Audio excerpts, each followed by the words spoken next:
হরে কৃষ্ণ। আজকে জানব পেঁয়াজ রসুনের কাহিনী। কেন ভগবানের পূজায় পেঁয়াজ রসুন দেয়া হয় না? এর পিছনে আসল কারণ বা কী? পেঁয়াজ আর রসুন না খাওয়ার পিছনে সবচেয়ে প্রসিদ্ধ কাহিনী, পৌরাণিক কাহিনী এই যে সমুদ্র মন্থন থেকে প্রাপ্ত অমৃত যখন মোহিনী দেবতাদের মধ্যে বিতরণ করছিলেন, তখন এক রাক্ষস সেখানে গিয়ে বসে পড়ে। ভগবান তাকেও দেবতা মনে করে অমৃত দিয়ে দেন, কিন্তু যখনই সূর্য আর চন্দ্র ওনাকে বলেন যে এ রাক্ষস, ভগবান বিষ্ণু তৎক্ষণাৎ রাক্ষসের মাথা ধর থেকে আলাদা করে দেন।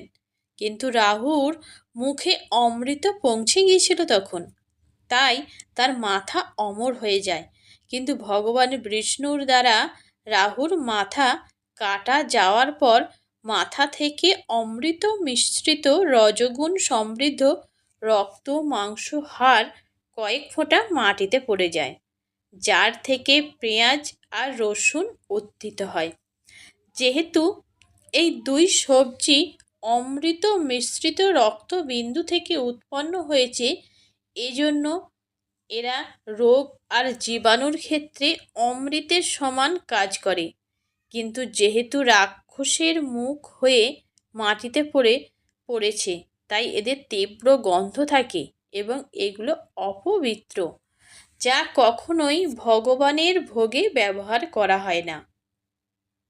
বলা হয় যে পেঁয়াজ আর রসুন খায় তার শরীর রাক্ষসের শরীরের মতো মজবুত হয়ে যায়, কিন্তু তার সাথে সাথেই বৃদ্ধি হয় তার বুদ্ধি ও চিন্তা ভাবনা রাক্ষসের মতোই দূষিত হয়ে যায়।